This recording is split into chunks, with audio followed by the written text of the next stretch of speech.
पिछले भाग में हमने किष्किंधा कांड की कहानी में एक महत्वपूर्ण मोड़ देखा, जहां मित्रता, धर्म और कर्तव्य का पुनः स्थापन हुआ।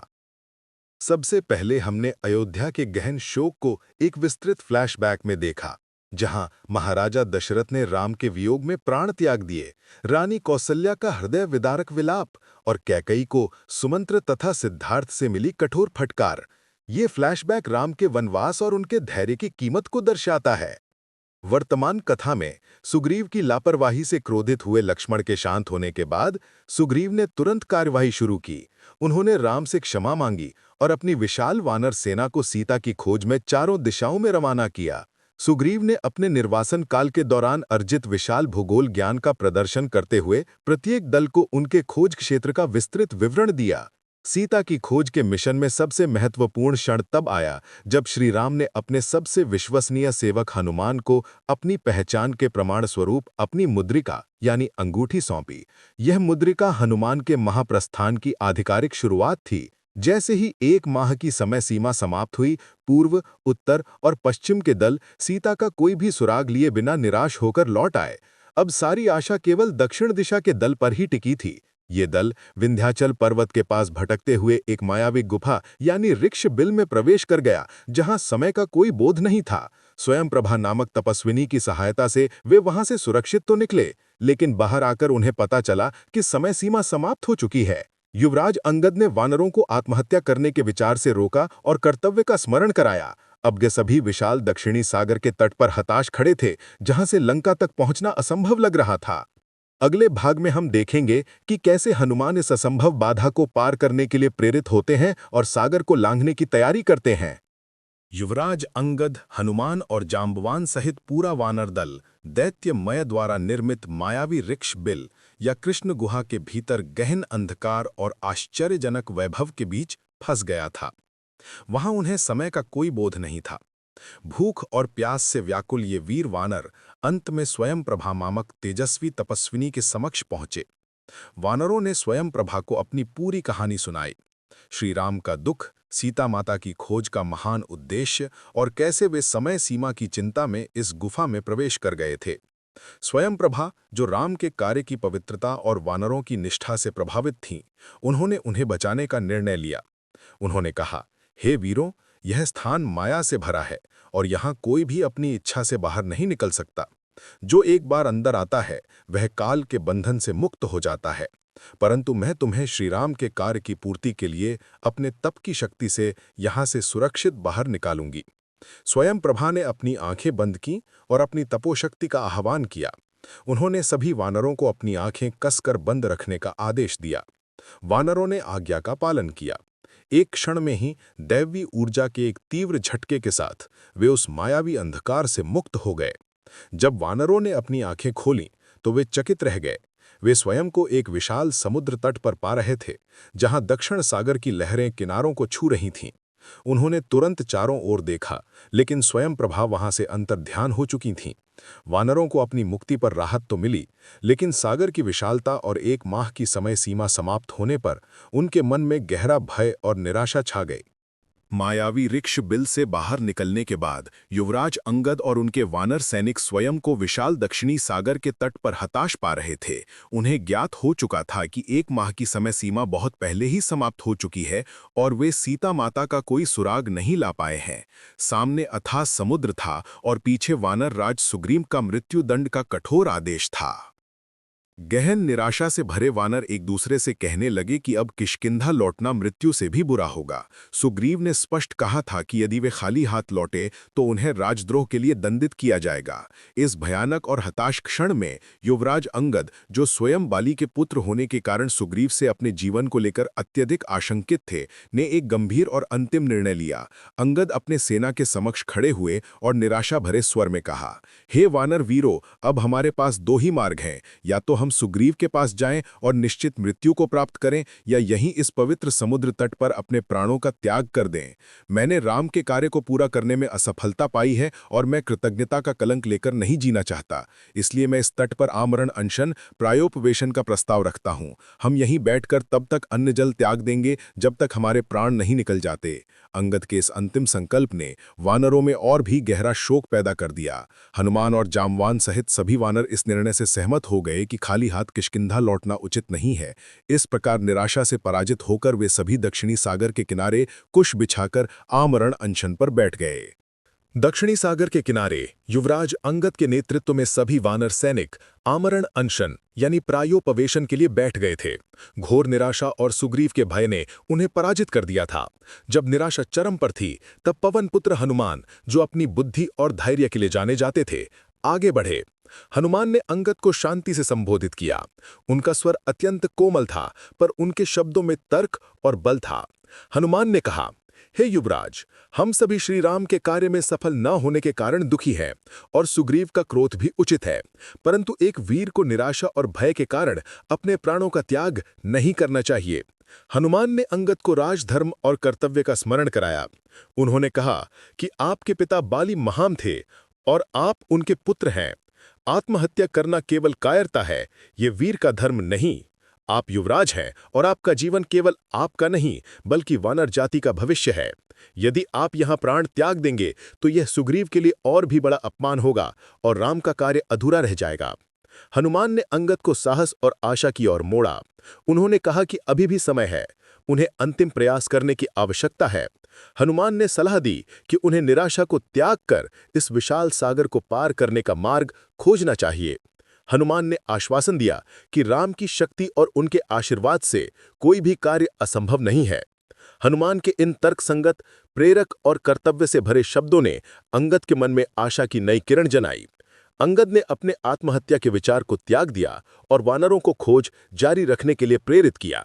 युवराज अंगद और हनुमान के बीच हुए गहन विचार विमर्श के बाद वानर सेना दक्षिणी सागर के तट पर अभी भी गहरे संकट में थी। यद्यपि हनुमान ने अंगद को आत्महत्या के पाप से विमुक्त किया, लेकिन समग्र वानर दल की निराशा इतनी गहरी थी कि वे किष्किंधा लौटने को तैयार नहीं थे। सभी वानरों ने एक साथ निर्णय लिया कि वे असफलता और मृत्युदंड के भय के बीच सम्मानजनक मृत्यु का वरण करेंगे। उन्होंने एक दूसरे से कहा कि वे राम के कार्य को पूरा नहीं कर पाए और अब सुग्रीव का क्रोध उन्हें भीषण कष्ट देगा। वे यह भी जानते थे कि सुग्रीव बाली के प्रति अपने पुराने वैर के कारण अंगद को क्षमा नहीं करेंगे। वानर दल ने सामूहिक रूप से घोषणा की कि हम यहां से तब तक नहीं उठेंगे जब तक हमें सीता माता का कोई समाचार नहीं मिल जाता या जब तक हम प्राण त्याग नहीं देते। हमें अपने मित्र धर्म और स्वामी निष्ठा को बचाने के लिए यह अंतिम उपाय अपनाना होगा। जाम्बान, जो सबसे बुद्धिमान और वृद्ध वानर थे, उन्होंने भी इस निर्णय पर अपनी मुहर लगा दी। उन्होंने कहा, हम सभी ने अपनी तरफ से पूरी कोशिश की। अब जब हम समय सीमा पार कर चुके हैं और हमारे सामने यह अथाह सागर है, तो यह आत्मत्याग ही हमारे यश और मर्यादा को बचाएगा। इस प्रकार दक्षिणी सागर के किनारे अंगद के नेतृत्व में सभी वीर वानर एक एक करके कुश, पवित्र घास बिछाकर शांत और संकल्पित मुद्रा में आमरण अनशन, प्रायोपवेशन पर बैठ गए। उन्होंने राम, सीता और सुग्रीव को प्रणाम किया और अपने जीवन के अंतिम क्षणों की प्रतीक्षा करने लगे। यह दृश्य वानर जाति के वीर धर्म और अटूट निष्ठा को दर्शाता है, भले ही वे निराशा से घिरे थे। दक्षिणी सागर के किनारे आमरण अनशन पर बैठे वानर दल मौन और निराशा में डूबे हुए थे। वे अपने जीवन के अंतिम क्षणों की प्रतीक्षा कर रहे थे। इसी बीच वानरों की यह दुख भरी स्थिति पास के विंध्य पर्वत की चोटी पर बैठे एक विशाल बूढ़े गिद्ध ईगल ने देखी। यह गिद्ध कोई और नहीं बल्कि संपाति थे, जो जटायु के बड़े भाई थे। संपाति अपने पंख जल जाने के कारण वर्षों से वहीं निर्बल और भूखे बैठे थे। जब उन्होंने तट पर बैठे वानरों की ओर देखा तो उनके मन में भोजन की आशा जगी। वह धीरे धीरे वानरों की ओर बढ़ने लगे। वानरों के बीच युवराज अंगद ने दुख से भरे स्वर में कहा, धिक्कार है हम पर। हम उस महान जटायु जितने भाग्यशाली नहीं हैं, जिसने श्री राम के लिए अपने प्राणों का बलिदान दिया। कम से कम उन्हें यह संतोष तो था कि वे अपने अंतिम क्षणों तक सीता माता की रक्षा कर पाए। संपाति, जिन्होंने वर्षों से बाहर की दुनिया की कोई खबर नहीं सुनी थी, जैसे ही उन्होंने जटायु नाम सुना, वे स्तब्ध रह गए। कमजोर होने के बावजूद वह तेजी से वानरों के पास पहुंचे।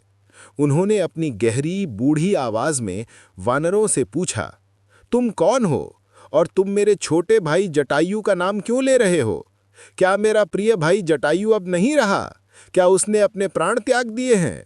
मुझे बताओ, जटायु की मृत्यु कैसे हुई? वानर, जो अब तक अपने दुख में लीन थे, संपाति के अचानक हस्तक्षेप और उनके विलाप से आश्चर्यचकित हो गए।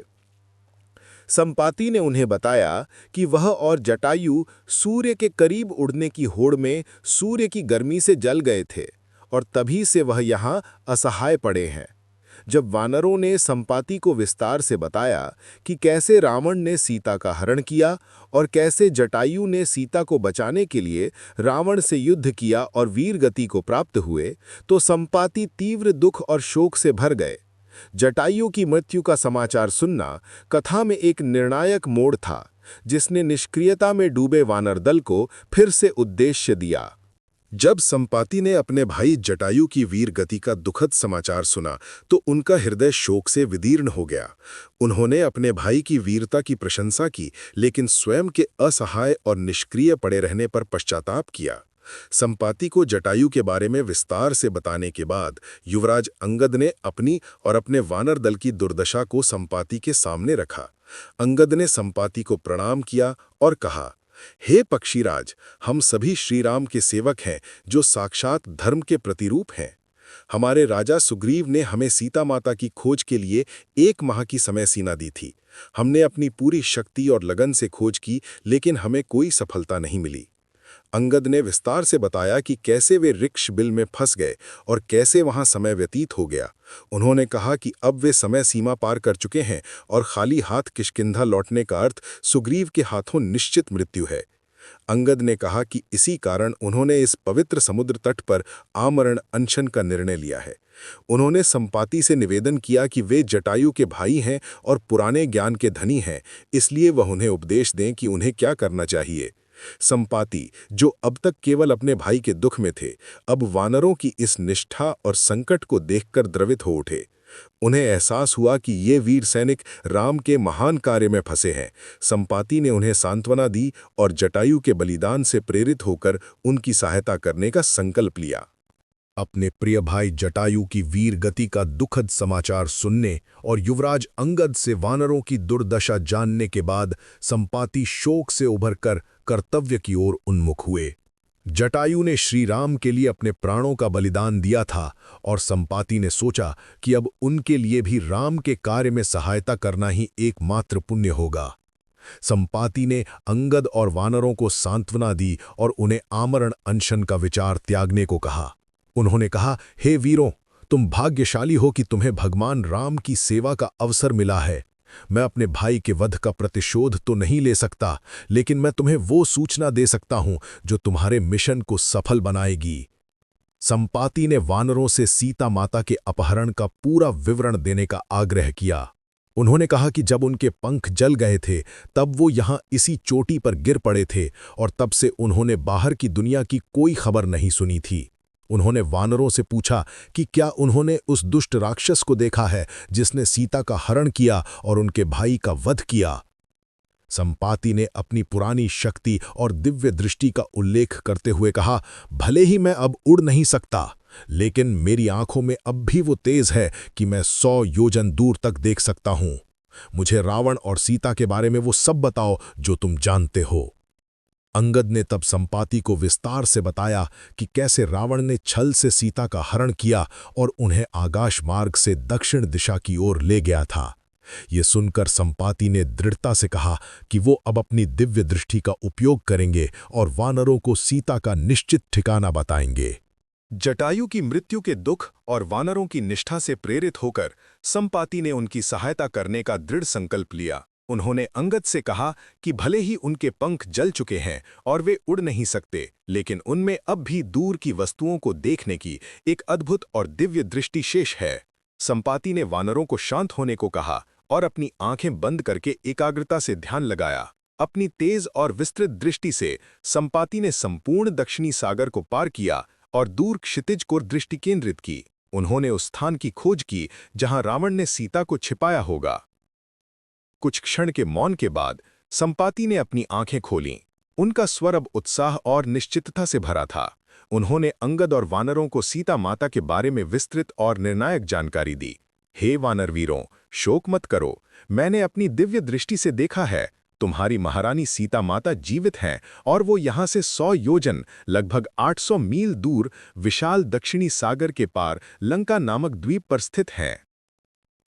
संपाति ने आगे बताया, सीता माता को रावण ने बंदी बना रखा है और उन्हें अशोक वाटिका नामक एक सुंदर उपवन में रखा गया है। वह यद्यपि दुखी हैं और राम के वियोग में तपस्या कर रही हैं, लेकिन वे सुरक्षित हैं। उनके पास एक राक्षसी स्त्री है जो उनकी देखभाल करती है। इस निर्णायक खुलासे से वानर दल की निराशा तत्काल समाप्त हो गई और उनके चेहरे पर खुशी और नई आशा का भाव छा गया। संपाति की यह जानकारी सीता की खोज के मिशन में एक सबसे महत्वपूर्ण और सफल मोड़ थी, जिसने वानरों को आगे बढ़ने का ठोस लक्ष्य दे दिया। संपाति द्वारा सीता माता के ठिकाने लंका में अशोक वाटिका की निर्णायक सूचना दिए जाने के बाद वानर दल में अत्यंत उत्साह और कृतज्ञता थी। अब उनका आमरण अनशन का विचार पूरी तरह से समाप्त हो चुका था। वानर दल ने संपाति को धन्यवाद दिया और उनसे उनके अतीत और जटायु के साथ उनके जीवन के बारे में जानने की इच्छा व्यक्त की। संपाति, जो अब अपने पुण्य कार्य से प्रसन्न थे, उन्होंने अपनी और अपने भाई जटायु की पौराणिक कथा लेजेंड सुनानी शुरू की। संपाति ने कहा, हे वीरों, मैं और मेरा छोटा भाई जटायु दोनों ही अरुण सूर्यदेव के सारथी हैं। हम दोनों में असीम बल और उड़ने की तीव्र गति थी। हमारी यही शक्ति ही हमारे पतन का कारण बनी। संपाति ने आगे बताया कि युवावस्था में अहंकार से भरकर वे दोनों भाई ये जानने के लिए सूर्य के समीप उड़ने की होड़ करने लगे कि कौन अधिक ऊंचाई तक जा सकता है। जटायु अपनी तेजस्विता में अत्यधिक ऊंचाई पर चला गया और सूर्य की प्रचंड ऊष्मा से जलने लगा। ये देखकर मैंने अपने छोटे भाई को बचाने के लिए अपने विशाल पंखों को फैला दिया और उसे सुरक्षा दी। जटायु तो बच गया, लेकिन मेरे पंख पूरी तरह से जलकर राख हो गए। मैं शक्तिहीन होकर नीचे गिरा और यहीं विंध्याचल की इस चोटी पर आ पड़ा। संपाति ने कहा कि एक ऋषि ने मुझे पहले ही श्राप दिया था कि मेरी अहंकार के कारण मेरी ये दशा होगी, लेकिन उन्होंने ये भविष्यवाणी भी की थी कि जब मैं श्री राम के सेवकों की सहायता करूंगा तब मेरे पंख पुनः वापस आ जाएंगे। जैसे ही संपाति ने अपनी कहानी पूरी की, चमत्कार हुआ। उनके शरीर पर नए सुनहरे पंख उगने लगे। ये देखकर वानर चकित रह गए। ये चमत्कार इस बात का प्रमाण था कि उन्होंने राम के महान कार्य में सहायता करके अपना श्राप मुक्त कर लिया है। संपाति ने जब अपनी कथा पूरी की और चमत्कारिक रूप से उन्हें नए सुनहरे पंख वापस मिल गए, तो वानर दल इस दैवी घटना को देखकर अभिभूत हो गया। ये उनके लिए इस बात का ठोस प्रमाण था कि श्री राम का कार्य देवताओं द्वारा संरक्षित है। संपाति अब अपनी पूर्ण शक्ति और ज्ञान को प्राप्त कर चुके थे। उन्होंने युवराज अंगद और हनुमान को अंतिम उपदेश और आशीर्वाद दिया। संपाति ने कहा, हे वीरों, मेरे जीवन का श्राप और दुख मेरे अहंकार का परिणाम था। मैंने अपने बल पर अंधा होकर सूर्य से होड़ ली। तुम इस बात को सदैव याद रखना कि अहंकार मनुष्य के पतन का कारण बनता है। शक्ति का उपयोग केवल धर्म और परोपकार के लिए ही करना चाहिए। उन्होंने आगे कहा कि सीता माता की खोज केवल राम के लिए कर्तव्य नहीं है, बल्कि समस्त धर्म और सत्य की पुनर्स्थापना है। उन्होंने हनुमान की ओर विशेष रूप से देखते हुए कहा कि उनके भीतर अद्वितीय बल और बुद्धि है और लंका तक पहुंचना उन्हीं के लिए संभव है। संपाति ने सभी वानरों को राम के प्रति निष्ठा और जटायु के बलिदान को याद रखने के लिए प्रेरित किया। उन्होंने अपनी दिव्य दृष्टि से लंका के मार्ग की शुभता की पुष्टि की और उन्हें विजयी होने का आशीर्वाद दिया। अंतिम विदाई के क्षण में संपाति ने जटायु को याद किया और स्वयं को धन्य महसूस किया कि उन्हें अपने भाई के पद चिन्हों पर चलते हुए राम के कार्य में योगदान देने का अवसर मिला। इसके बाद संपाति ने अपने नए पंखों की सहायता से आकाश में उड़ान भरी, अपनी मुक्ति और राम के कार्य की सफलता का जय घोष किया। इस घटना ने वानरों के मन से निराशा का अंतिम अवशेष भी मिटा दिया।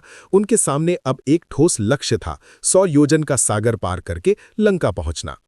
पक्षीराज संपाति को जब उनके नए सुनहरे पंखों के साथ आकाश में उड़ान भरते हुए देखा, तो युवराज अंगद और सभी वानर सैनिक आश्चर्य और गहन प्रेरणा से भर गए। संपाति की कथा और उनकी मुक्ति ने वानरों के मन से निराशा और आमरण अनशन का विचार पूरी तरह से समाप्त कर दिया था। अब उनके सामने केवल एक ही चुनौती थी, 100 योजन का विशाल दक्षिणी सागर। संपाति की विदाई के बाद अंगद ने हनुमान और जामवान सहित अन्य प्रमुख वानरों को एकत्र किया। उन्होंने कहा, हे वीरों, संपाति की कथा ने हमें 2 बातें सिखाई हैं। पहली कि राम का कार्य स्वयं दैवीय कृपा से सुरक्षित है, और दूसरी कि अहंकार त्याग कर परोपकार में शक्ति लगाने से श्राप भी मुक्त हो जाते हैं। अब हमें सीता माता के ठिकाने यानी लंका का निश्चित ज्ञान है, पर हमारे सामने ये अथाह सागर है। वानरों के बीच गहन विचार विमर्श शुरू हो गया। अब उनका ध्यान निराशा से हटकर क्रियान्वयन पर केंद्रित था। वे चर्चा करने लगे कि 100 योजन का लंबा फासला कौन पार कर सकता है। कुछ वानरों ने कहा कि वे 10 योजन तक उड़ सकते हैं, कुछ ने कहा कि वे 20 या 30 योजन तक जा सकते हैं। युवराज अंगद ने स्वयं कहा कि वो 80 योजन तक उड़ सकते हैं, लेकिन वापस लौटने की शक्ति उनमें शायद न बचे। ये चर्चा स्पष्ट रूप से ये दर्शाती थी कि हनुमान के अलावा कोई भी वानर इस असंभव दूरी को पार करने और वापस आने की क्षमता नहीं रखता था। संपाति की कथा ने उन्हें प्रेरणा तो दी थी, लेकिन अब वास्तविक चुनौती सामने थी, जिसके लिए अद्वितीय बल और आत्मविश्वास की आवश्यकता थी। संपाति, जिन्होंने वर्षों तक विंध्याचल पर्वत की चोटी पर पंख विहीन और असहाय अवस्था में कष्ट सहा था, अब राम के कार्य में सहायता करके श्राप मुक्त हो चुके थे। उन्होंने वानरों को सीता माता का निश्चित ठिकाना लंका बताया था और अपनी कहानी सुनाई थी। जैसे ही संपाति ने अपनी कहानी पूरी की और राम की सेवा का पुण्य प्राप्त किया, आकाश में एक चमत्कार हुआ। वानरों के देखते देखते संपाति के झुलसे हुए और निर्बल शरीर पर नए, सुनहरे और विशाल पंख उगने लगे। यह दैवीय पुनर्जनन का क्षण था। संपाति ने खुशी से आंखें बंद कर लीं। उन्हें अपनी पुरानी शक्ति और उड़ने की क्षमता वापस मिल चुकी थी। उन्होंने खुशी और कृतज्ञता से राम का जयघोष किया और जटायु के बलिदान को याद किया। संपाति ने युवराज अंगद और हनुमान को अंतिम आशीर्वाद दिया और कहा कि अब उनका कर्तव्य पूरा हुआ है। इसके बाद संपाति ने अपने नए शक्तिशाली पंखों को फैलाया। उन्होंने गहन गर्जना की, जो उनकी मुक्ति और पुनर्जीवन का प्रतीक थी। पूरी वानर सेना के विस्मय और हर्ष के बीच संपाति ने उस स्थान से आकाश में उड़ान भरी जहां वे इतने वर्षों तक असहाय पड़े थे। वे सूर्य की ओर बढ़े, अब भयभीत नहीं बल्कि आशीर्वाद प्राप्त कर चुके थे। उनकी यह गौरवशाली उड़ान वानरों के लिए इस बात का अंतिम प्रमाण थी कि सीता की खोज का मिशन दैवीय रूप से अनुमोदित है और अब यह सफलता अवश्य प्राप्त करेगा। संपाति की मुक्ति और उनके नए पंखों के साथ उनकी गौरवशाली उड़ान देखने के बाद युवराज अंगद और वानर दल में अद्वितीय उत्साह का संचार हुआ। उनके मन में आत्महत्या या निराशा का कोई विचार नहीं बचा था। वे अब राम के कार्य को पूरा करने के लिए दृढ़ संकल्पित थे। संपाति ने उन्हें जिस तट पर छोड़ा था, वो अब उनका अंतिम पड़ाव बन गया था। वानर सेना उत्तरी सागर के तट पर खड़ी थी, जहां उनके सामने 100 योजन का विशाल दक्षिणी सागर अपनी लहरों से चुनौती दे रहा था। सागर का अथाह नीला विस्तार इतना था कि दूसरा किनारा दृष्टिगोचर नहीं हो रहा था। अंगद ने सभी वानरों को संबोधित किया। उन्होंने कहा, हे वीरों, हमारे सामने सीता माता का ठिकाना है और अब हमें किष्किंधा के दंड का कोई भय नहीं। हमारी एकमात्र बाधा ये विशाल सागर है, हमें इसे पार करना ही होगा।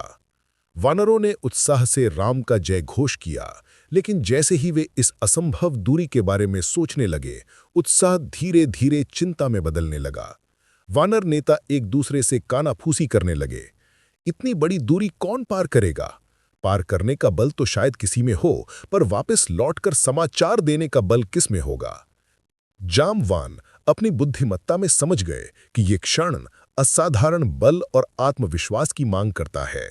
इस विशाल सागर तट पर उनका पहुंचना केवल एक भौगोलिक घटना नहीं थी, बल्कि हनुमान की अज्ञात शक्तियों को जगाने के लिए नियति द्वारा रचा गया एक अंतिम मंच था।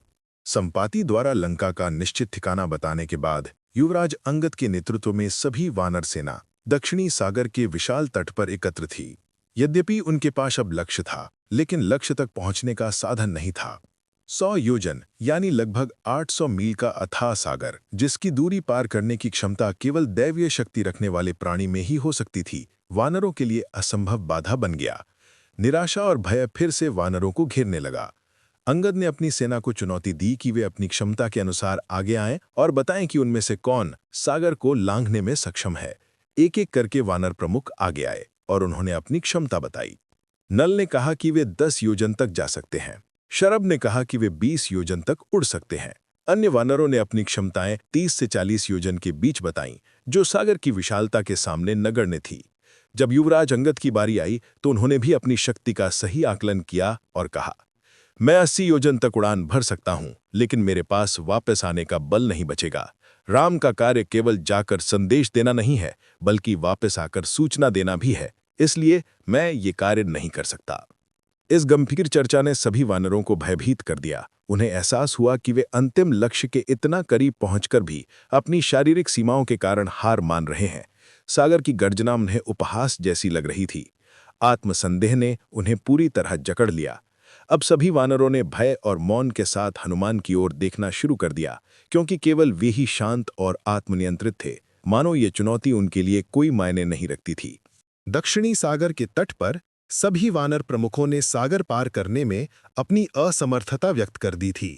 युवराज अंगद निराश थे, क्योंकि अब उनके पास कोई विकल्प नहीं था। सभी की आंखें अब शांत बैठे पवनपुत्र हनुमान पर टिकी थीं, जो स्वयं अपनी असीमित शक्तियों से अनभिज्ञ थे। इस निर्णायक क्षण में सबसे बुद्धिमान और वृद्ध वानर जांबवान खड़े हुए। उन्होंने सभी वानरों के सामने हनुमान को संबोधित किया और उनकी अज्ञात शक्तियों को जागृत करने के लिए उनके महान जन्म और बचपन के पराक्रम की कथा सुनानी शुरू की। जांबवान ने कहा, हे हनुमान, तुम साधारण वानर नहीं हो, तुम स्वयं पवन देव यानी वायु के पुत्र हो, और तुम्हारा जन्म दिव्य उद्देश्य के लिए हुआ है। तुम्हारी माता अंजना ने कठोर तपस्या की थी और पवन देव ने स्वयं तुम्हें अपना बल प्रदान किया है।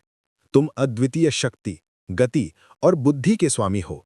जांबवान ने हनुमान के बचपन के पराक्रम का वर्णन किया, जिसे हनुमान स्वयं भूल चुके थे। जब तुम शिशु थे, तब तुमने भूख के कारण उगते हुए सूर्य को लाल फल समझ लिया था। तुम सूर्य को खाने के लिए हजारों योजन दूर आकाश में कूद पड़े थे। तुम्हारे इस असाधारण पराक्रम को देखकर इंद्रदेव को भी हस्तक्षेप करना पड़ा था। जांबवान ने बताया कि इंद्र के प्रहार के कारण ही हनुमान बचपन में अपनी शक्तियों को भूल गए थे। उन्होंने कहा, हे पवनपुत्र, तुम्हें यह श्राप मिला था कि तुम अपना बल तभी याद करोगे जब तुम्हें किसी महान कार्य के लिए उसकी आवश्यकता होगी और कोई तुम्हें स्मरण कराएगा। आज वो समय आ गया है। तुम्हारे सामने ये सागर एक गेंद मात्र है।